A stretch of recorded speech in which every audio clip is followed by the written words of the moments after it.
Boa noite a todos. Boa noite aqui à turma, boa noite aos nossos amigos aí da internet, os internautas. Estamos aqui mais uma vez. Tá bom o som do microfone, que estava um pouco baixo? Tá ótimo. Mais uma vez aqui na nossa aula do curso Paulo Estevão.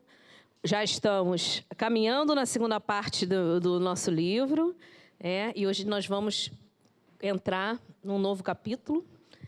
E quem está conosco hoje aqui é a Anabela, para que vai nos ajudar. É que o Rogério, semana passada, ele não entregou o microfone. Aí eu substituí ele. Entendeu? Então, hoje é a Anabela que vai ficar me ajudando, né, Anabela? Porque o Rogério não quis. Brincadeiras à parte, ele deixou um beijo para todo mundo, mas ele está viajando a trabalho. E aí, semana que vem, ele está aí, tá bom? Então, vamos, como sempre, fazer nosso evangelho, depois nossa prece, para aí começarmos nosso estudo de hoje.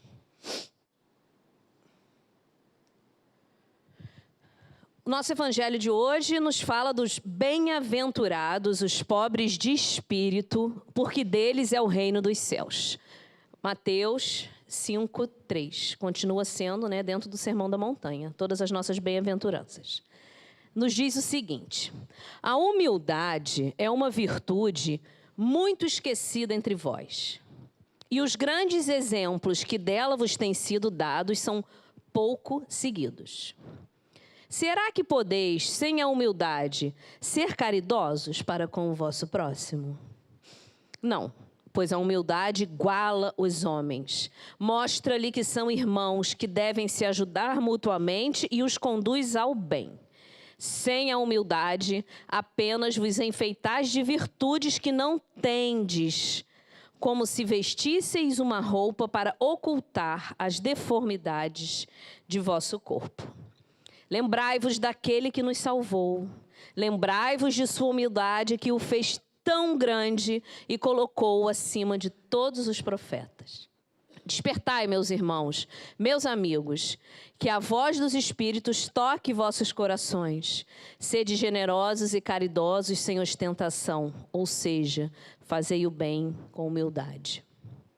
Que cada um destrua pouco a pouco os altares que levantou ao orgulho. Em uma palavra, sede verdadeiros cristãos e tereis o reino de verdade. Tão lindo, Tão explicativo, mas exatamente o que nós temos falado nas nossas aulas, Da conquista, da humildade, de cada vez mais nos despirmos do homem velho, Nos vestirmos desse homem novo para que a gente possa caminhar melhor e cada vez mais, e estar dentro do que Jesus nos trouxe, que é o caso do nosso protagonista aqui do nosso livro. Tá bom, gente? Então vamos fazer a nossa prece.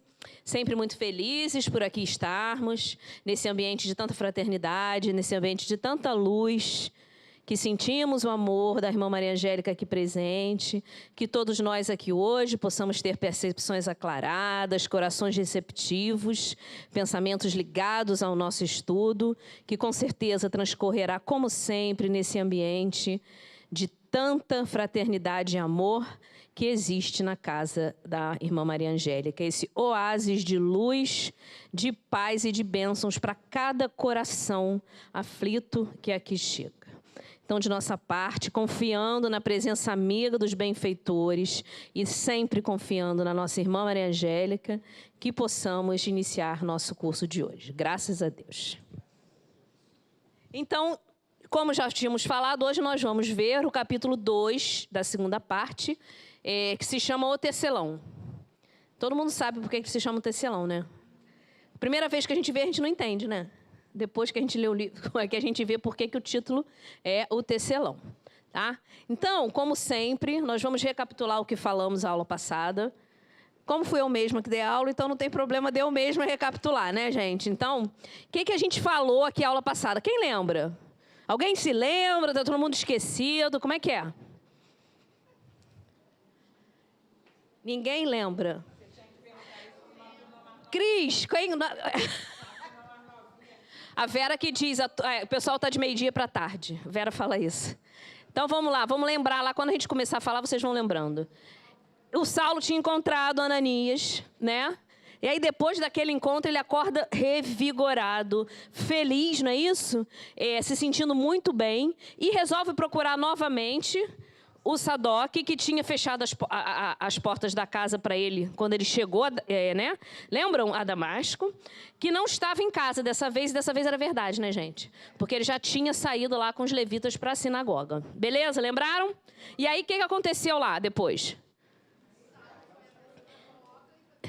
E aí ele conseguiu falar com Sadoc? Conseguiu, particularmente, inicialmente ele quis falar particularmente com Sadoc. Então, na sinagoga, ele conta a Sadoc que viu Jesus. E aí Sadoc fica como? Chocado, né?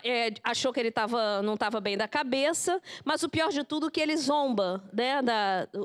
Daquela coisa, da notícia que Saulo estava dando. E não só zomba, ele aponta, né? Tem uma lista, todos os problemas que Saulo vai ter se ele continuar com aquela ideia. Os problemas com os fariseus, a vida dele, a persona, tudo aquilo que vai, né? vai ficar comprometido. E fala para ele, não vai discursar, não discursa na tribuna. E aí Saulo faz o quê? Obedece. Ele dá ouvidos a Sadoc? Não. Saulo não dá ouvidos a Sadoc e discursa lá dizendo que viu o Messias. E ele começa o discurso já com essa informação, ele não enrola. E aí o que acontece? Todo mundo aplaude? Não, né? Acontece o quê? Gente, não cai não. Alvoroço, gente, revolta, plateia grita impropérios. Um levita, quando está naquela confusão toda, resolve acalmar a situação, porque a situação já estava ficando, inclusive, bengalas foram atiradas, né? Isso, exatamente. E aí, o levita acalma a situação, convidando todos a acompanharem ele, né, numa oração, fazendo um salmo de Davi. E realmente, ele consegue acalmar a situação. Saulo vai embora, não está satisfeito, porque ali naquele momento, ele se sentiu, o homem velho deu uma mexida dentro dele, né? Mas ele se acalma, como sempre, ele recorda os ensinamentos de Jesus, ele recorda o que Ananias fala para ele e vai se acalmar aonde? Em Ananias, né? Ele vai procurar Ananias. Ananias não se espanta da reação ter sido aquela, o aconselha e resolve levar ele a uma reunião dos homens do caminho, e essa reunião revigora Saulo novamente. Ele adora, ele fica encantado com o companheirismo, com o amor que existe lá entre todos os componentes daquela reunião. No dia seguinte, ele então já tinha decidido ir para o deserto. Ele se despe mesmo de uma vez por todas do personagem do doutor da lei, porque ele poderia ter ido, e vai para o deserto, contrata um servo, vai com um único camelo, vai a pé como um beduíno para poder ir até lá o deserto de Palmira. Chegamos então na história. E o que nós aprendemos? O que ficou de ensinamento de tudo o que a gente falou? Essa aula tinha muito ensinamento. Depois que eu fiz isso, eu fiquei lembrando que eu esqueci de alguns. Mas a gente nunca consegue cobrir todos mesmos, né? Nós vamos falando aquilo que é mais imediato. O primeiro de todos, qual é o nosso objetivo e que a gente sempre sai aqui terça-feira? Estamos saindo com o coração um pouquinho mais evangelizado às terças-feiras? E aí na quarta a gente está esquecendo? Não, né? Ninguém aqui tem amnésia seletiva assim, não, né? Por favor, tá? A influência de Jesus nos enche de alegrias substanciosas e duradouras e nos convoca a uma nova vida, mas a gente precisa fazer a escolha de passar pela porta. Nós lembramos né, que Jesus é a porta e a gente precisa passar por essa porta. Saulo já conseguiu cruzar. E aí a gente não sabe direito onde que a gente está, mas a gente já viu que a gente precisa, né, tomar essa decisão e passar por essa porta. Nós vimos também empatia e compreensão, colocar-se no lugar do outro. Em que momento que isso ficou marcado logo? Veio de quem? Quem é aí que se colocou no lugar do outro que a gente fica impressionado? O Saulo se colocou no lugar do Sadoc e compreendeu a hostilidade do Sadoc por 2 vezes. Né? Antes, porque não tinha recebido, e depois, porque ainda não compreendeu Jesus. Não é isso? Ele já está conseguindo realmente colocar em prática tudo aquilo que ele vem estudando. Ele compreendeu, ele não viu Jesus, eu vi. Né? Ele chegou a falar isso. E ele diz em momentos que a necessidade de nós repararmos os erros do passado e regenerarmos as nossas estradas. Como Saulo ali está fazendo, quem fala isso é Saulo. No discurso dele, ele diz... Não, na verdade, não é no discurso. Ele fala para o Sadoc isso. Tá? Vimos também que nós podemos evitar um mal convidando ao bem. Quem fez isso aí acabando com o efeito manada na nossa aula passada? Foi o levita, quando convocou todo mundo naquele momento de alvoroço a fazer o quê? Uma oração, a rezar um salmo, né, de Davi. E aí no mesma coisa a gente lembra do poder da prece, né, que é a prece.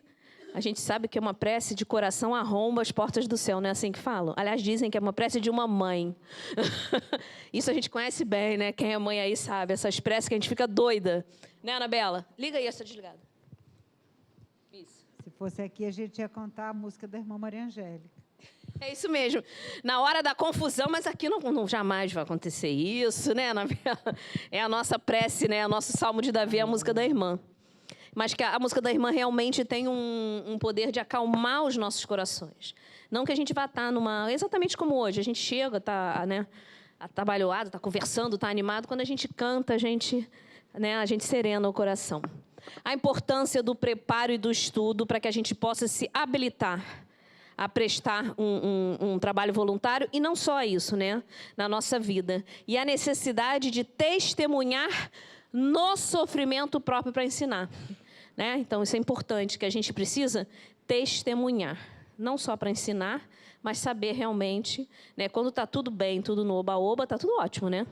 Naqueles momentos da necessidade, do nosso sofrimento, a gente precisa testemunhar nesses momentos. Quanto mais a gente estiver conseguindo, a gente vai nos capacitar cada vez mais de atingir, de chegar lá e ajudar o sofrimento do próximo.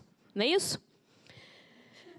E as genuínas comunidades do Cristo mostram afeto verdadeiro, confiança, serenidade e compreensão. E nós trouxemos que a gente não se esqueça, é um alerta a nós, né, religiosos, aqui no nosso caso espíritas, para que a gente não se esqueça disso. Né? O objetivo da Casa Espírita o SEMA é uma casa espírita séria, né? E também que nós aqui podemos fazer esse ambiente, e muitas das vezes, e a maioria, todos nós aqui, nos sentimos realmente em família aqui no SEMA. E a pureza de coração, que hoje a gente até continuou o Evangelho falando, né, da humildade e da simplicidade como realmente o caminho para que a gente possa começar a caminhar melhor, né, na nossa vida. Então, terminamos a nossa recapitulação, o Saulo indo para o deserto, concordam? Aí ele chega a Palmira, que é o deserto. E lá em Palmira, quando ele chega, normalmente, eles estão acostumados com muita gente chegando. Só que ele acabou, de alguma forma, chamando atenção, mas as pessoas, ele passou despercebido. Alguns olharam e outros não. Então, entram na cidade um beduíno, um serviçal humilde e um mísero camelo. Só eles, né? Ele chega lá a Palmira, O que é beduíno? Só para falar, beduíno é aquele homem do deserto que tem, né, aquele pano na cabeça, né? É um árabe nômade do deserto, não é isso? É isso que é um beduíno, só para a gente lembrar. À procura do irmão do antigo mestre, né? Ele estava à procura de quem? Do irmão de... Eu até botei isso entre parênteses aqui para a gente lembrar, porque, né, de Gamaliel, que era um negociante conhecido e abastado ali do local. Por que ele queria? Ele queria falar, na realidade, com Gamaliel, mas ele não sabia do paradeiro de Gamaliel. E ele achou que o irmão dele se prestaria com maior boa vontade a explicar a ele onde estava Gamaliel. E aí ele vai, se instala numa estalagem simples, bem simples, o livro até diz pobre, né, para se reforçar, restabelecer da fadiga da viagem. Né? E aí ele não vê que não tem dinheiro para pagar o servo que ele contratou. Que ele estava com pouco dinheiro, né? E para pagar o serviço, aí ele propõe ao servo dar um pouco, metade do que ele tinha, para ele não ficar sem nada, e o camelo. E o servo falou que não, que era muito dinheiro, não, que não tinha necessidade, que o animal já cobria as despesas, que ele queria só umas moedinhas para poder retornar. Então, ele realmente não ficou totalmente sem dinheiro. Isso aqui está meio estalando hoje. Ok? E aí, que ele lá, no momento, ele chegou na estalagem e foi para o quarto. Enquanto ele estava no quarto, ele fez o quê, gente? Coisa que ele mais fazia hoje em dia, além de chorar. Lá no quarto pobre, o que ele fez? Refletiu, né? De novo, mais uma vez, ele meditou acuradamente, ou seja, com detalhes, né? Ele estava realmente relembrando item a item, né? Os últimos acontecimentos da sua vida. E aí ele chega à conclusão que ele estava o quê? Só. Sem parentes, sem amigos, sem dinheiro. Ele começou, aí ele ficou meio desconfortável quando ele percebeu isso. Mas logo ele se recupera. E aqui a gente começa já a fazer aquela nossa primeira perguntinha, né? Da importância para as nossas vidas, quando a gente puxa do Saulo, das pausas, da reflexão, da meditação. Vocês concordam? Nós somos seres agitados, distraídos e corroídos pelo dia a dia, não é isso, gente? Então, muitas vezes, não necessariamente nos momentos de dor ou sofrimento, que é mais propício, né, a gente acalmar, se nós tivermos essa consciência, porque muitas das vezes a gente não tem essa consciência de tentar refletir e parte para a revolta, né? Mas é a importância daquela pausa, né, da meditação e da reflexão do momento que nós estamos passando. Concorda? Para a gente não esquecer. Saulo fez ali, e muitos de nós precisamos fazer, todos nós precisamos, e muitos de nós esquecemos, somos distraídos, a gente entra no dia a dia e acaba não fazendo essas reflexões que são super importantes para que a gente aprenda com os acontecimentos que estão se sucedendo na nossa vida, não é isso?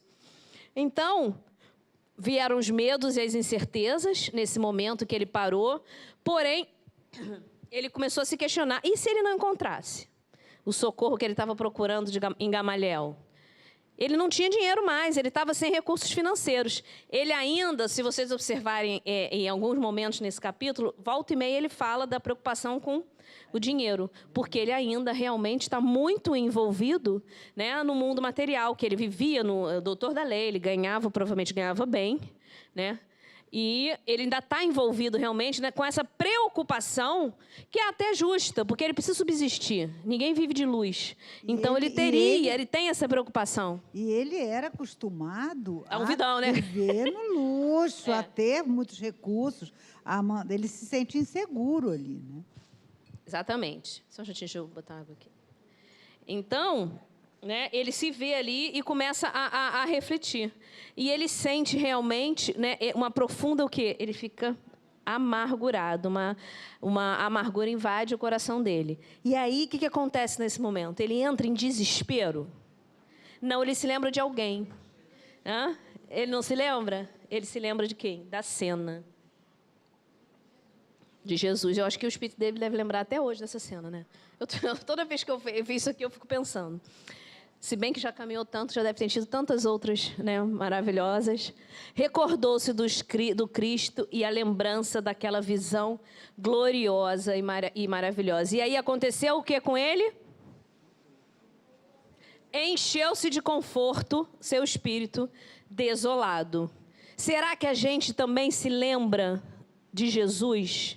Se lembra de um momento que nos ajuda quando nós estamos angustiados, amargurados, para que a gente possa encher nosso espírito de consolação? Deveria, né? Deveríamos lembrar tudo que ele nos trouxe, os ensinamentos, como que a gente precisa encarar as vicissitudes da vida, né? A gente vai se evangelizando, né? Tem que ter como um editor que o Rogério criou, o evangelizômetro, né? A gente tem que começar a crescer nesse evangelizômetro aí. E confiando, então, gente, olha que interessante. Ele ali estava confiando, ele já estava se entregando. Ele passa a confiar mais em Jesus, que estava, né, do que nas suas próprias forças. E com isso ele acalma o sobressalto íntimo e consegue repousar o corpo, porque o corpo dele estava fatigado ali também por causa da grande viagem que ele fez e cansativa, tá? E aí, e nós? Temos confiado em nós? Nas outras pessoas? Ou a gente está confiando na providência divina, confiando em Jesus, nos ensinamentos de Jesus? É claro que a gente tem que confiar em nós, senão a gente não vai para frente, concorda? Mas quando a gente está naquele momento que fala assim, Jesus, me segura no colo porque não está dando. Jesus, me segura porque eu não estou aguentando. E ele vem e segura, gente. Não sei se vocês já fizeram essa pergunta. Me segura, a gente sente a proteção. Então, a gente precisa confiar. Né? Confiar em tudo aquilo que a gente está estudando, em tudo aquilo que a gente está compreendendo, para poder compreendendo em relação aos acontecimentos da nossa trajetória aqui nessa encarnação. Não é isso? Se nós fizermos a nossa parte, ou seja, tá vendo? A gente tem que confiar em nós mesmos. Tínhamos que fazer. Não é sentar no sofá do coitadismo e dizer, Jesus vai me salvar. Vai salvar, gente? Não. A salvação de Jesus é o quê? Quem que é a salvação de Jesus? Hã? Espera aí que eu vou te passar o microfone, Patrícia. Vocês estão muito quietinhos hoje. É a nossa reforma íntima, né? Através dos ensinamentos dele. Aplicar, entender e aplicar, né, todos os seus ensinamentos, exatamente. E aí, nesse momento, ele acalma, descansa, não está escrito no livro, mas ele provavelmente dorme no dia seguinte, né? O que ele faz? O que ele vai fazer no dia seguinte? Vai procurar quem? Exato. Ele vai procurar Ezequias, irmão de Gamaliel. Ele pergunta lá na estalagem, rapidamente dizem a ele onde que fica o Ezequias, que era também um homem idoso, de semblante risonho e respeitável. Não temos foto do Ezequias, não tem no projeto. No projeto, tá? E aí, ele começa a falar, a contar sobre Gamaliel, como estava o Gamaliel, onde estava o Gamaliel naquele momento. E qual foi a surpresa de Saulo? E de que forma o irmão de Gamaliel, para quem leu, começa a falar sobre o atual estado de Gamaliel? Senil, velho, idoso, caduco, mais ou menos, é isso? Por quê? Porque Gamaliel...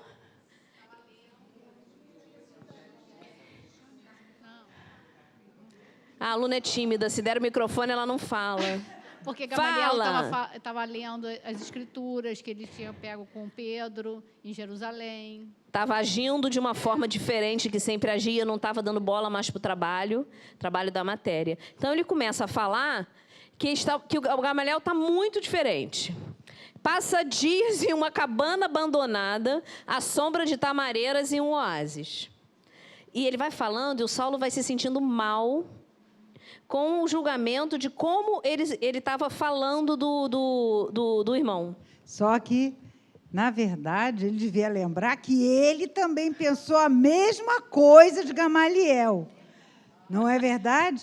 Isso aí, Ana Bela, eu hoje estava relembrando, aconteceu exatamente isso. Ele teve a mesma quando sensação. Ele não falou lá, está doido, coitado. A Gamaliel falou, estou senil, não estou louco. É exatamente isso, foi muito bem lembrado. Lendo e meditando acerca de um manuscrito sem importância. Quem que era esse manuscrito sem importância? O evangelho que Levi tinha deixado, as anotações de Levi, de Mateus, não é isso? Exatamente tudo que o Saulo pensava anteriormente. Desinteressado das práticas religiosas, porque as práticas religiosas eram as práticas de culto externo da sinagoga, não é isso? Então, para ele não queria mais saber dessas práticas, até a religião, Gamaliel, que era um mestre, né, tinha abandonado. Realmente, no universo das pessoas, do irmão, da família de Gamaliel, deve ter achado que ele estava realmente fora do normal, né? E idoso como ele era, estavam ligando uma coisa a outra. Alheio ao mundo. Não estava, né? Estava lá só fazendo as suas meditações, mas para eles estava alheio ao mundo. Pior de tudo, falando de visões do céu de um carpinteiro que se transformou em Messias do povo. Ou seja, assinou o atestado de que, coitadinho, que o Gamaliel não estava bem. Então, como é que os parentes estavam pensando? O que os parentes estavam pensando dele? Não só, né, eles começaram a não entender esse comportamento e começaram a elocubrar. O que será que está acontecendo com ele? É a idade avançada? É a diferença no ambiente, que ele havia se mudado de Jerusalém para Palmira? Ou será que é a alteração do clima também, que o local era diferente? Ou ausência de trabalhos, ele já estava meio que aposentado, ele se retirou lá do... Ela está rindo, não sei porquê, já entendi. A ausência de trabalho dá problema? Dá. Tem pouco tempo. Né? Então, gente, será isso? Aí eles entre si, não só os irmãos, mas ele tinha filhos também, o Ezequiel, parentes ficavam elocubrando isso. Mas mais importante, como ele era o Gamaliel, né? E o irmão dele, inclusive, disse, eu devo tudo a ele, foi ele que cuidou de mim. Ele era o irmão mais velho. Quando eu era jovem, que ele era o irmão mais velho. O Ezequiel tinha muita gratidão e toda a família tinha muito respeito. Por esse respeito à pessoa, a ele, ninguém contradizia, ninguém estava contradizendo ele, né? E não procuraram entender também a proposta da nova crença. Manuscritos sem importância, eles não quiseram. Provavelmente Gamaliel falou, né? Ele deve ter pregado também na família. E eles não quiseram, não procuraram não entender. Olha só, preconceito religioso e etarismo, né? Ele já está velho, e, né? O que ele está fazendo aí, essa religião, não nos interessa, e, além de tudo, ele já está passando da idade boa, né? Mas também assombrados pelas perseguições, com receio das perseguições. Vendo isso aqui também já é aí entrando o interesse pessoal, né? Com receio das perseguições que realmente estavam muito fortes na época, as notícias, porque as notícias já tinham chegado lá, eles não quiseram nem saber o que era. Para quê que vão criar caso? Se estão sentados na cadeira, né, do conforto da mesmice.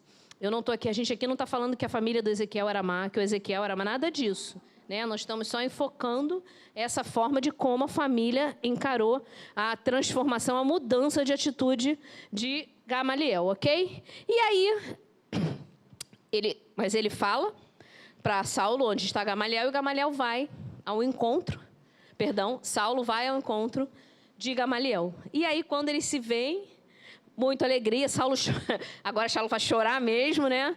Saulo dá um abraço afetuoso e beijo nas mãos, olha lá, encarquilhadas e trêmulas. Ele começa a perceber que o Gamaliel realmente não estava com vigor físico. E ele já tinha perguntado ao irmão, os médicos dizem o quê? Os médicos dizem que ele já não tem a mesma condição física, que ele realmente já está com problemas físicos pela idade. Então, ele já foi preparado de forma a encontrar um Gamaliel mais idoso, né? mais velhinho. Oi? Com sintomas de profundo abatimento. Por quê? Porque estudar o Evangelho de Jesus deixa a gente assim? Não, porque ele realmente estava mais idoso. Ou a saúde dele também já não estava, né? Ele não se fala em nenhum momento com a idade dele, né? Tudo indica que ele era o supra-sumo da idade, né? O top do Sinédrio. Ele deve ter sido, porque o Ezequiel, que já tinha filhos adultos, disse que devia tudo a ele, como se ele tivesse criado ele. Isso. Então, eu acho que ele seria talvez bem idoso. O mais velho dos irmãos. A Patrícia está dizendo que a expectativa de vida era menor naquela época, sim. Tanto que Saulo tinha 30 anos. Né? 30 anos, ele era considerado jovem, mas né, ele já tinha um cargo super, né, avançado lá, porque as pessoas realmente viviam menos. Não, é porque realmente essa expectativa, não havia medicina, muito precária ainda. Isso, a expectativa de vida era menor, né? Era muito diferente, né, gente? Completamente diferente. Nós vivíamos menos. As dificuldades, né, na época, ele estava enfraquecido. Exato. Né? Ele estava mesmo enfraquecido. E Saulo, no auge da idade, 30 anos, é novo, né? Isso, condições. Ele estava numa vida mais... Provavelmente estava comendo menos. Já devia estar, né? Tanto que ele vivia de tâmara, né, Tuti? Ele tinha se retirado para o deserto para poder meditar. Uma cabana abandonada. Ele não estava ali no luxo da casa do irmão. Isso, ele estava estava com assistência do irmão. O irmão fala isso, que assistia ele em tudo, mas ele estava sozinho lá no deserto. Os cabelos mais brancos, a epiderme sulcada de rugas e uma palidez indefinível. Ou seja, ele estava num momento ali fisicamente bem diferente do que Saulo tinha deixado ele anteriormente, quando ele disse que ia se retirar para o deserto e deixou Saulo no local dele, na posição dele. Vocês lembram, né?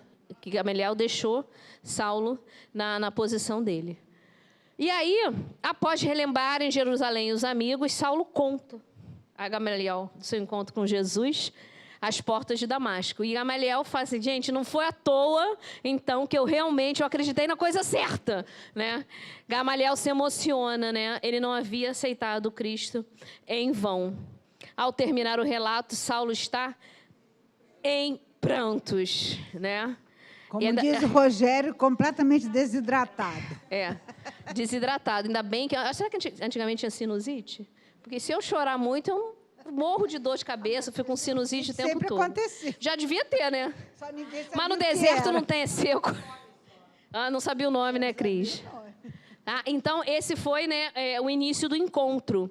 E aí, Gamaliel começa a falar algumas coisas para Saulo, que vão cada vez mais, né, ajudando, apaziguando o coração de Saulo.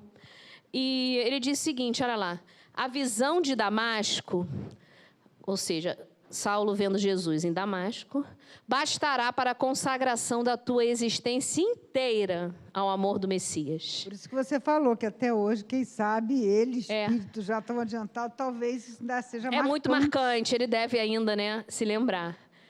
Trabalhastes, isso aqui é importante, muito pela lei, com a adoção de medidas, inclusive, extremas, não é isso? Agora é o momento. Chegou a hora de trabalhar por quem é maior que a lei anterior, maior que Moisés. Não é isso? Então, Saulo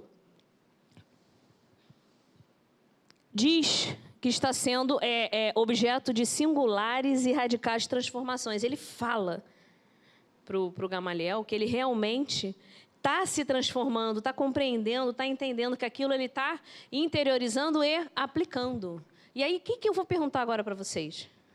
Que vocês já não aguentam mais. Qual é a minha pergunta? Boa, Regina. E nós? Desde nosso encontro com Jesus, será que a gente já notou alguma transformação? Porque a gente já se encontrou com Jesus? Não? Sim, nós nos encontramos todo dia. A gente lê o Evangelho todo dia. No a gente mínimo uma vez por ano no encontro de Jesus. É isso aqui. que eu ia dizer, Anabela. Boa. Pelo menos uma vez por ano no encontro de Jesus a gente se encontra com ele, né? Você se encontra no dia do passe infantil, né, Cris? Com o Eduardo. Então é isso, a gente se encontra. Nós nos encontramos com Jesus terça-feira à noite? Sim. Gente, o ideal, a gente se encontra com Jesus o tempo todo, porque se a gente está se esforçando, se a gente está querendo andar dentro do caminho, Jesus eu sempre falo isso, né, quando eu vou fazer um estudo, Jesus não foi, Jesus ele está dentro de nós e na nossa caminhada hoje em dia, atualmente, não é isso? E ele relembra, né, que lá em Damasco, na sinagoga, ele encontrou desprezo e ridículo. Ele foi ridicularizado, ele conta, né, para Ananias. E depois, em contrapartida, ele já conta, ele já faz a comparação, mas que ele foi também na reunião do caminho, onde ele ganhou o quê? Afeto, né, consolo para a alma batida. Ele ganha consolo, ele renova as forças dele quando ele sai daquela reunião do caminho. Com todo o amor e o companheirismo que ele percebeu, que ele sentiu lá dentro. Não é isso? Ele vai falando para Gamaliel. E ele conclui que ele dizia que ele não poderia seguir com a profissão de rabino. Por que profissão está grifado aqui? Para eu não esquecer de dizer para vocês que realmente era uma profissão. Tinha um salário. Ser rabino. E um bom salário, que ele estava fazendo planos para casar, porque ele ia ter uma promoção, lembra? É isso mesmo, a Anabela, ela vai aqui na fofoca do Instagram. Isso aí, amiga, ótimo. O salário era bom porque ele ia casar, estava juntando dinheiro, isso aí. Né? Porque seria mentir a si mesmo, completamente incoerente perante o quê? O que ele pensava hoje em dia do comportamento que um rabino deveria pregar, fazer, né? Pregar e fazer. Mas antes de servir a Jesus, ele preferiu buscar a orientação de Gamaliel. Furei ali na revisão. Não tem crase ali antes de Jesus, não, gente. E é verdade, eu também. Furo generalizado. Vocês sabem que a gente lê, o outro lê, do outro lê, o terceiro lê, mas o acento aparece, gente. Ele não estava aqui, não. É igual a pergunta do Livro dos Espíritos. Às vezes que de vez em quando a gente abre o livro, dá aula do livro há 20 anos e vem uma pergunta que a gente não conhece. Não é não? Impressionante. Então, Gamaliel fala, né? Ele, Gamaliel, foi considerado louco pacífico entre os seus. Olha como é que o Gamaliel se definiu perante a opinião dos parentes. Um louco pacífico. Ele era louco, estava doido, mas ele não era de criar caso. Então, ninguém mexia com ele, ele ficava quietinho lá, meditando no deserto, né? Era um maluco beleza, né? Isso, né? Tranquilo, que estava pensando coisas doidas perante o que todo mundo pensava ali. Simão Pedro foi vilipendiado por amar os pobres. Ele começa a elencar todos aqueles que tiveram problemas porque estavam passando a enxergar, a entender o Evangelho de Jesus, né? Estevão. Estevão morreu sob pedradas, né? Amando Jesus e dizendo que não ia renegá-lo. E o próprio Cristo, gente, ele fala, gente, o próprio Cristo não se furtou aos martírios da cruz infamante entre malfeitores condenados, porque Jesus foi crucificado entre 2 ladrões, não é isso, gente? Então, Gamaliel começa a pregar, e ele fala do que é a lição do mestre, tá? A lição do mestre é grande demais, olha lá, para que seus discípulos estejam à espera de denominações políticas ou de altas expressões financeiras em seu nome. Olha lá. Aí ele completa para o Saulo, de uma vez por todas, entender o que era se dedicar a vida a Jesus. Não é justo aguardemos repouso e vida fácil em nossa mísera condição de pecadores. Não é isso? Então, Gamaliel está dizendo que realmente, né, a lição do mestre é muito maior do que a parte, né, de toda a parte material. E que a gente não tem que esperar regalias, a gente não tem que esperar, né, coisas, repouso, vida fácil. Logo nós, que somos tão, aqui ele falou míseros pecadores, a gente traduz para a nossa linguagem, tão imperfeitos ainda. Não é assim? A gente pode traduzir? E aí a gente faz umas perguntinhas. Não sei se... Será que nós também estamos buscando tratamento diferenciado sem o mérito devido? O que a gente quer dizer com essa pergunta? Hein? Poxa. Hã? Dudu, e aí? Dudu, será que você pensa, eu tomo conta daquele social inteiro, como é que eu vou ter problema? É isso? Você pensa assim, Dudu? Barione pensava assim, nossa, eu chefia esse autocura há séculos. Como que eu tenho problema? Pensa assim, Cris? Isso, que injustiça. Será que nós queremos um regime de exceção, gente, para nós que estamos aqui? Que ingressamos na casa espírita e pensamos que os nossos problemas vão desaparecerem? Microfone. Eu falava assim, puxa, irmã, eu subo e desço aquelas escadas o dia inteiro de salto, carrego a mala, o retroprojetor, o computador, apanho disso aqui dia e noite para fazer aula, e a senhora ainda me faz passar por isso? Como assim? Pois é, Você dá a maior carteirada na... Carteirada, né? Nós ainda temos um pouquinho de barganha, né? E aí, não temos, gente? A gente tem, porque a gente ainda é desse nível, não é nada demais. Mas a barganha que a gente tem que entender, que não é, na verdade, não, o nome não é barganha, é o seguinte: eu que estou aqui na casa espírita, eu estou muito mais preparado para ter os problemas que eu vou ter de qualquer jeito. A gente está vivendo em que tipo de planeta? Provas e expiações. Fora aqueles espíritos super ultramencionários que, por acaso, estejam encarnados aqui entre nós para dar o exemplo, nós ainda temos que passar por muitas provas e expiações e acontecimentos que vão nos trazer realmente angústia, sofrimento, problema, às vezes, né, aquela coisa mais séria, menos séria, mas nós temos realmente uma caminhada de provas e expiações. E a Casa Espírita nos capacita, a gente pode falar isso, se nós começamos a trazer, a entender aquilo que a gente está aqui exaustivamente falando e ouvindo, né? Então, a gente precisa... Lembra da aula passada? Testemunhar no sofrimento. E não se achar que é diferenciado porque a gente está aqui trabalhando na caridade de segunda a segunda, de não sei o quê. Porque se fosse assim, então, a Vera que trabalha de segunda a segunda, quem conhece a Vera, ela está todos os dias em todas as unidades do SEMA, nos lares, não ia ter problemas. Concordam? Trabalhando muito, né? Então, não é esse o caso. Então, reflexão, mais uma vez, para que a gente pense... né? Como é que a gente está lidando com isso? Alguém falou alguma coisa aí, baixinho? Estão pensando baixinho, né? Estão só aí intimamente pensando, né? E aí Gamaliel fala o seguinte: as dificuldades são naturais. Aí ele fala, né, exemplos. Nossos avós, antes de receber o maná do céu, atravessaram tempos sombrios de miséria. Está falando do deserto. Escravidão e sofrimento. Sem as angústias do deserto, Moisés não encontraria a fonte de água viva na rocha estéril, quando ele, né, deu com o cajado lá na rocha e brotou a água.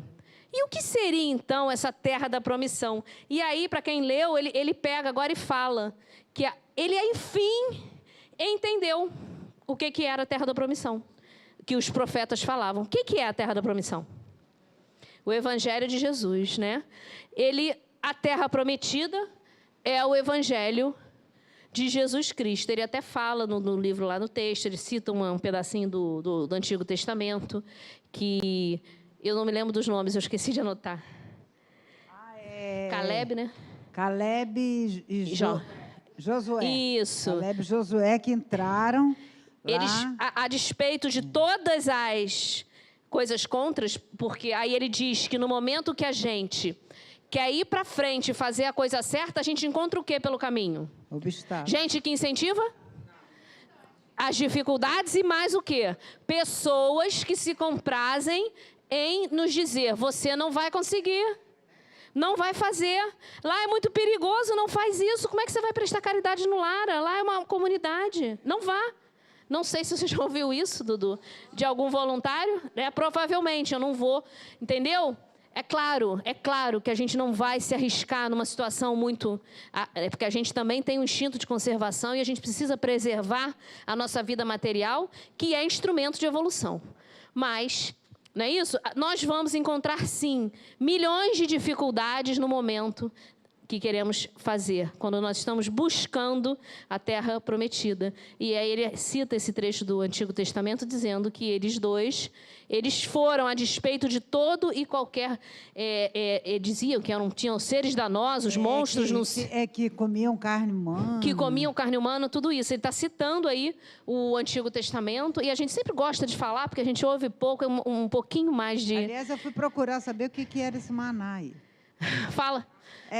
Eu li maná do deserto. Era como se fossem uns pequenos frutos, como se fossem umas frutinhas, né? Farinha. É farinha. Isso, eu procurei também, mas acabei esquecendo de falar. Que aparece... é um negócio concreto, um negócio físico, não foi milagre.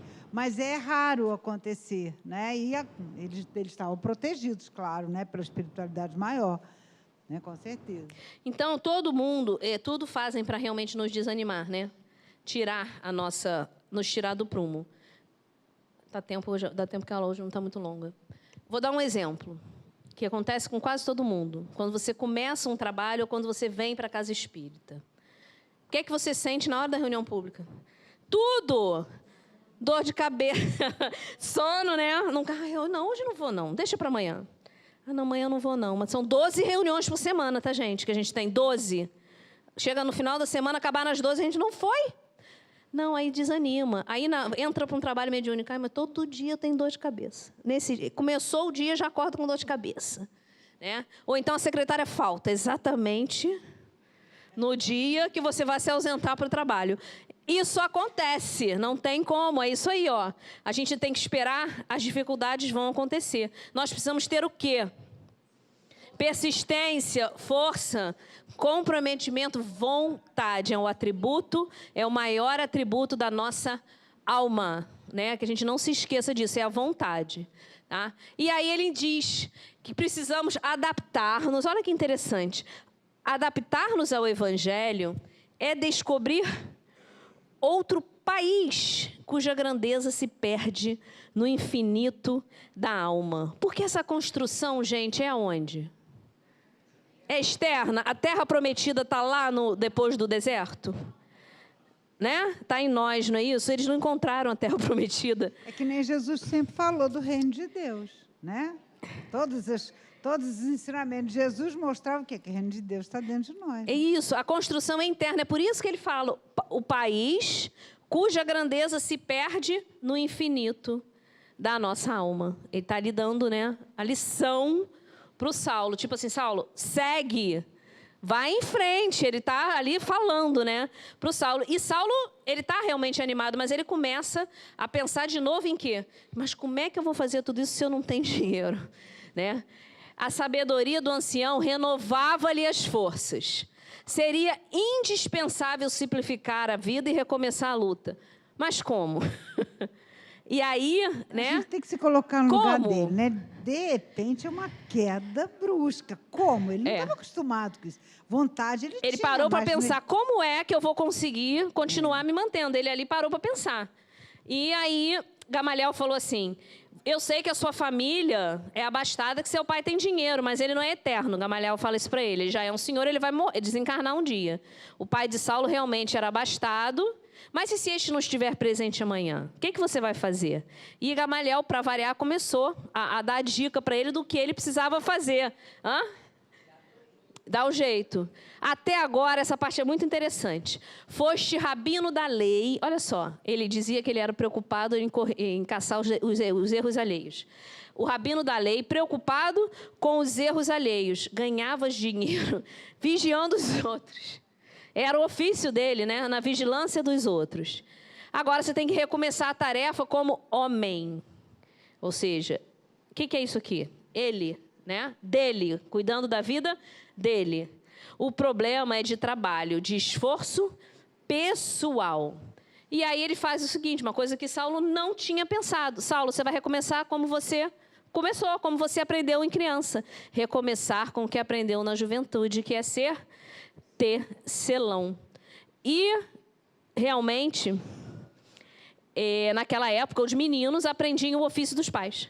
Não é isso? Os judeus, eles ensinavam o ofício dos pais. E Gamaliel termina constatando que todo trabalho honesto está selado com a bênção de Deus. Ou seja, não tem problema de ser humilde, de não ser o doutor da lei, né?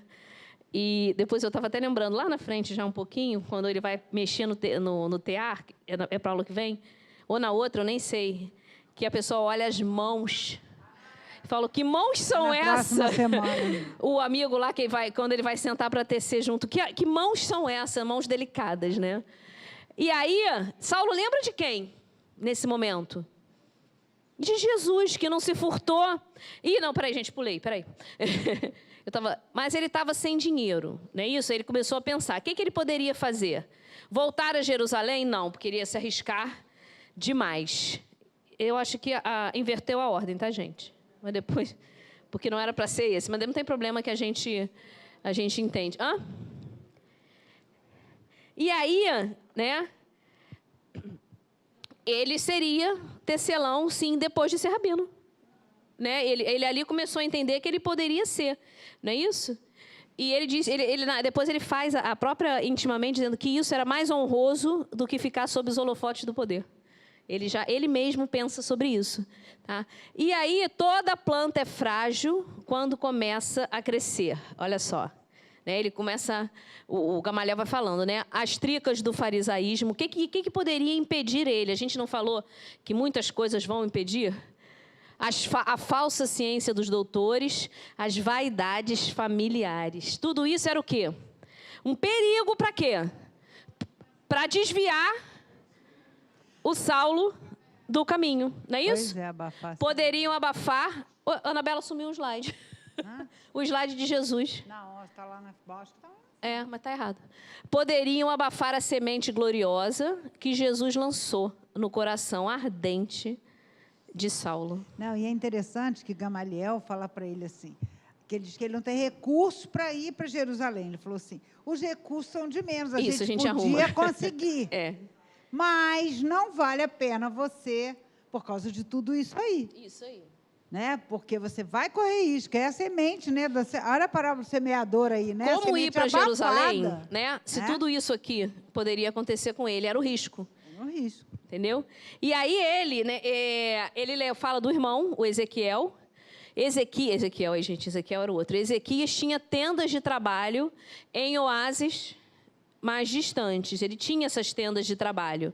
E aí ele acha que o Saulo pode ir trabalhar lá, nesses lugares. Tá? Ele estaria se retirando para o deserto. Tá? E ele começou a falar. Lá havia grandes, nessas tendas, do irmão dele. O irmão dele tinha boa situação financeira, né? E já falou aqui no início, falou. Havia grandes mercados de artigos de couro. O serviço de transporte também dependia dos tecelões.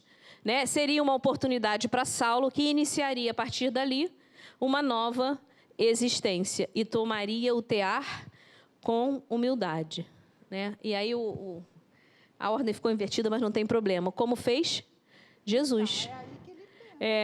O mestre também, né, não desdenhara o banco de carpinteiro.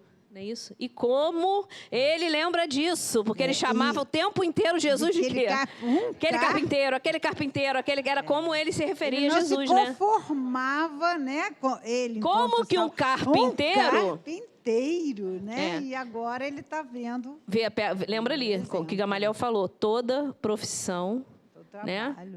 Tem as bênçãos de Jesus, de Deus, quando é honesta, tá? Então, o mestre também não desdenhou o banco de carpinteiro. E aí, ele continua. E o Ezequiel teve um momento lá, na coisa que ele diz assim, ele, falando de Gamaliel, ele só fala naquele celerado carpinteiro que foi condenado pelo Sinédrio. Quer dizer, ainda era corrente, né, esse pensamento. Porque se ele tivesse sido um príncipe que estava pregando, talvez os melhores fossem achar que tinha alguma razão, mas ele era um carpinteiro. Exatamente. E ele veio justamente para, né, mostrar... E aí, esse deserto representaria o quê para Saulo? Gente, sorry. O deserto representaria o quê na vida do Saulo? Era a oportunidade de quê? Meditação, o que mais? Recomeço. No recomeço dele, pensando no que ele poderia ser no futuro, né? Isso. E, além de tudo, tem íntima. Estudo. Mais uma coisa. Trabalho. Fala, Cadu. Cadu quer falar lá, Anabela. Não é a Lises, não. É o Cadu. Eu acho que o grande simbolismo aí também seria ele se dispor do homem velho, né? E começar o homem novo. E aí, com isso, ele teria tempo, como as nossas amigas disseram, a meditar, a repensar. Fazer tudo, começar exatamente. Uma nova vida com mais humildade e assim seguir uma nova jornada. Né? Isso aí, né? Consolação, trabalho e silêncio. E com isso ele ia edificar esse, né, homem novo, se despir do homem velho e edificar o homem novo. Eu acho que assim, né, essa oportunidade dele se encontrar consigo mesmo. Se encontrar, se encontrar ali naquela... Fala, Carlos, agora lá do outro lado, estou te dando um trabalho danado hoje. Quem? Carlos. Assim eu faço exercício. É só hoje. O que eu estou vendo, né? Fica parecendo que o Gamaliel teve uma outra visão de Jesus também, né? Porque ele se tornou assim super bonzinho e, além disso, né, que ele era mentor de quem? Do Saulo. Quer mentor dizer, do Saulo. Se era mentor do Saulo, ele devia ter... quer dizer, ele era uma pessoa ponderada, mas devia dar aquela, várias... Ele já tinha ele era um doutor da lei, né? Uhum. O doutor da lei, vamos dizer assim, top no momento, porque ele era o máximo, né? Mas ele já era um doutor da lei que já tinha compreendido a lei. E não só a lei disciplinar, né? Tanto que desde assim que ele teve o primeiro contato com o evangelho, ele começou a pensar direito. Mas desde o início é dito aqui na obra que, pelo que a gente entende, que ele já era realmente um espírito com mais conquistas. Já está falado. E ele realmente... Fala, Crisinha. Quando ele visita É isso que eu ia falar, fala. Quando ele visita a Casa do Caminho, encontra quem? Quem ele encontra? Anabela que deu essa aula. Eu esqueci o nome. Samúdio, como é que é o nome dele? Eu estava viajando. Samônio, que tinha sido amigo, né? Abastado como ele. E ali estava abandonado pela lepra, pela família. Ele ficou muito chocado. Fala, Carlos. Mas eu acho que tem aí um certo simbolismo, né, dele, né, falando que ele estava velho, vamos dizer assim, carcomido, né, que nunca é tarde, né, para esse Com certeza. Ele despertamento, foi né, e essas vendo, coisas assim. foi entendendo. E nos mostrando, né, que a gente não deve também adiar as nossas mudanças, né, que a gente fica querendo, mesmo com que nós tenhamos essa bagagem espírita, né? Às vezes a gente fala assim, não, deixa para outra encarnação, eu faço isso assim. Não, é hoje, Carlos. Hoje, evangelizômetro. Eu sei, mas a gente, de vez em quando, tenta Sim, postergar, às vezes a gente assim, não pensa, não, as gente, isso não é nossas para mim, não. mudanças, né? Vocês não pensam isso? É isso que o Carlos está dizendo. Não, isso não é para mim, não. Isso eu não vou conseguir. Não é isso que você está falando, Carlos? E não é hoje, não. A gente não pode adiar. Né? Gamaliel já estava caminhando e ele entendeu mesmo todos os ensinamentos de Jesus. Não vamos esquecer que Gamaliel, ele era neto de Hilel, que foi um grande rabino, né, dando a história, na Bíblia está lá, ele já pregava o amor. Isso. E Hilel é o Eliu, que veio em Brasil, coração do mundo, pátria do Evangelho, aqui, junto com Jesus e tal. Quer dizer, um espírito já evoluído. Então, não foi tão de repente, ele também já era. Claro, era fariseu. Isso aí, ele era, cumpria as leis, né, de acordo com o que eles acreditavam. Mas ele Samônio. Ele se tocou profundamente quando ele viu o amigo dele, que era rico, que tinha tudo, proprietário, não sei o que lá, naquela situação. E ele quis ir na Igreja do Caminho, né? Ele quis ver, ele quis conhecer, ele pegou os manuscritos, Gamaliel pegou o manuscrito de Levi, Pedro deu a ele. Não é isso, gente? Então, Pedro deu a ele. Por isso que ele era o mestre, né? Ele era o mestre. E aí, esse mesmo manuscrito que Pedro deu a ele, o que ele fez com esse manuscrito? Quem leu isso? Depois ele deu para o Paulo, ele deu para o Saulo, mas antes quantas vezes ele copiou? 3, gente. Copiou 3 vezes o Evangelho de Mateus. Pensa bem naquela época. Como é que escrevia? A dificuldade, a pena, eu nem sei como é que era, a caneta, os papiros, né? Que tinha que comprar os papiros. Que caneta, copiou 3 vezes. O Evangelho de Mateus é grande, gente. E a gente reclama de tirar xerox. Hoje em dia a gente não quer, né? Não quer nem escanear o documento para mandar, né? Hoje em dia. A gente não quer nem escanear. Xerox nem existe mais. Né, Anabela? Oi? Isso, minha amiga Dudu. Eu ia falar isso agora. A Dudu está falando que essa cópia ele usou para quê? Para que ele vá memorizando e interiorizando. Ele falou que ele já sabia tudo. Ele tinha conseguido memorizar tudo. E aí ele faz o quê com o Evangelho?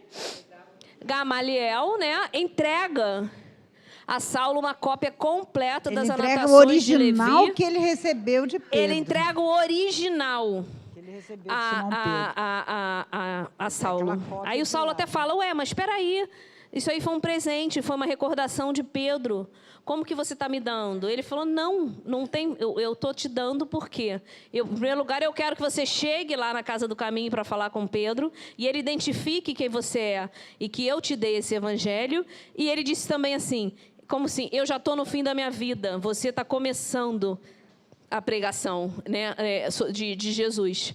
Vejo-te, ele profetiza, então, nesse momento, Gamaliel profetiza, vejo-te no futuro, dedicado a Jesus, com o mesmo zelo ardente com que te conheci, consagrado a Moisés. Porque ele era uma personalidade vibrante, ardente, mente trabalhando, só que agora ele ia fazer o quê? Converter isso tudo para os ensinamentos, para divulgar a boa nova, os ensinamentos de Jesus.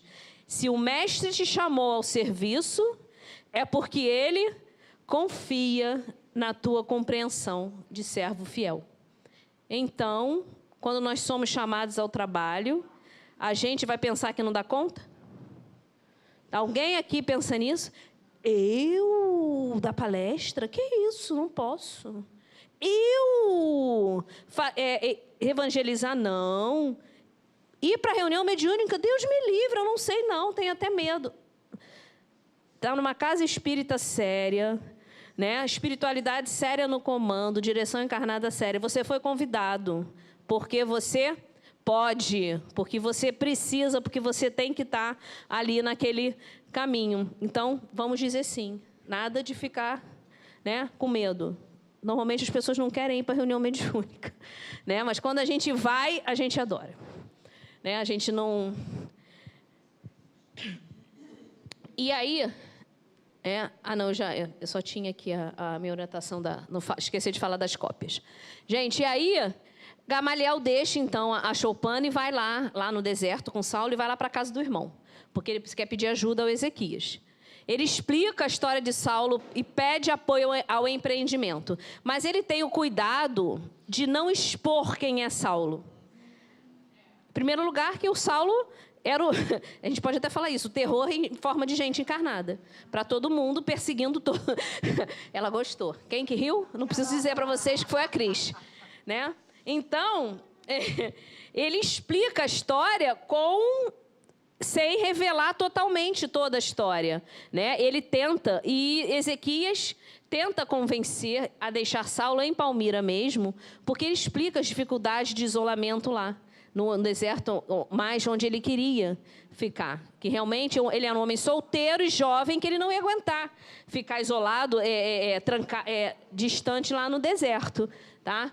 E que só casais conseguiam ficar lá, que o Saulo não conseguiria. Ele não revela a identidade do Saulo, nem que Saulo viu Jesus. Não revela nada disso. E aí, o Ezequias não estava querendo, não estava entendendo. E aí, Gamaliel justifica que o Saulo precisa meditar, sem falar, né, dos ensinamentos, ele precisa meditar nos problemas graves da vida. E até no livro diz que ele quer ir para o deserto para se encontrar com Deus, para estudar todo o Evangelho. Os profetas e homens de Deus foram aos lugares ermos, a fim de sentirem as reais inspirações do Altíssimo, antes de ministrarem com êxito a santidade da palavra, né, Gamaliel? Isso conclui. No Velho Testamento era normal, esse isolamento para estudar. Isso aí, né? O velho bem na história de que ele ia, os profetas iam realmente se isolar para poder, né? Deus, né? Se conectar. Se conectar. E não estava errado, meditar. ele só não fala que ele ia encontrar Deus através de Jesus. Isso, nem que ele viu Jesus. Só não falou e que ele isso. agora, que o Saulo ali era um pregador do caminho. Ele não fala isso, não pode falar, né? Porque, não sei, às vezes vão querer denunciar o Saulo, também perseguir o Saulo, sei lá, não sei. Ele estava sendo super hostilizado em qualquer lugar que ele passava. Ele mesmo falou no capítulo, no início desse capítulo, todo que é lugar que eu vou, eu sou hostilizado, né? E ele começou a entender que ele seria realmente não aceito, como ele não aceitou os pregadores do caminho. Ele estava recebendo exatamente o mesmo tratamento que ele deu aos homens do caminho, a todos aqueles homens do caminho. E aí então ele cede e ele diz que para o Ezequias sugeriu o oásis de Dan, que ficava a 50 milhas de Palmira, né, para que ele vá. E disse que há um mês, um casal jovem havia se instalado lá, Aquila e Prisca, que era serva de sua esposa. Áquila e Prisca. Áquila. Não tem acento, não? Mas eu acho que não sei se tem acento. É Áquila. Eu li aí sem acento, agora que me... É Áquila e Prisca. A Anabela falou para mim que tem umas traduções, as que eu li... É Áquila e Prisca. Aqui em alguns lugares falam Priscila. Eu já li algumas não traduções Prisca. Prisca é Priscila. Nas que eu vi é Prisca, nas duas que eu consulto. É Áquila, sim. É Áquila, então de repente tem acento. Eram bons operários e únicos habitantes do oásis. E esse oásis, a especialidade desse oásis é a preparação de tapetes de lã e de tecidos resistentes de pelo de caprino para barraca de viagens. Isso que se fazia lá. Saulo era o quê? Tecelão. Tecelão. Então, nesse oásis ele ia ter aquela oportunidade de trabalho, meditação, estudo, conscientização, introspecção, para que ele possa, né, transformar o homem velho. E aí Saulo se compromete a corresponder à confiança e a conversa continua, né, ali a respeito das condições, das vantagens do negócio. E em 3 dias Saulo vai partir para o oásis de Dan. E aí, cenas dos próximos capítulos, né? Porque a gente vai ver... Exatamente, a gente vai encerrar esse capítulo. Mas o oásis de Dan é lindo, né? Eu pesquisei o oásis de Dan. Aí vieram algumas imagens, eu peguei uma delas, dei uma Uma camufladinha aí, uma mexida, né? Um efeito artístico. Dei um efeitinho. E então, aí a gente tem a segunda parte do capítulo na aula que vem. Gente. Leiam, gente, é lindo. Maravilhoso. Lindo. Não deixem de ler, porque a gente não... Eu não consigo trazer a maravilha. Então, leia depois. Não consigo trazer a maravilha, que é... Eu fiquei aos prantos lendo esse capítulo. Em alguns momentos, a gente... Uma emoção que dá uma coisa... É muito lindo, tá? E aí... Hoje a gente acabou um pouquinho antes. Se alguém quer falar alguma coisa, ainda temos 5 minutos. Olha, a gente vai chegar à conclusão. Quem é que faz essa aula demorar, então? Rogério. São coisas que a gente só faz com um amigo do peito, que é, no caso aqui, eu e Rogério. Rogério é meu irmãozinho mais novo, que eu falo com ele, sempre. Então, gente, vamos fazer a nossa prece, agradecendo demais por essa aula, por esses momentos de esclarecimento que a Casa da Irmã Maria Angélica nos proporciona, por esses momentos de fraternidade entre todos nós aqui, e o pessoal que assiste a nossa aula também remotamente, que possamos cada vez mais entender e interiorizar todos os ensinamentos de Jesus que essa obra nos traz com tanta beleza e com tanta propriedade. Então, sempre muito gratos por fazermos parte desse trabalho, por estarmos juntos estudando essa obra, que possamos encerrar a nossa aula de hoje. Graças a Deus. Aula que vem, o tecelão, segunda parte. Beijos, fiquem com Deus.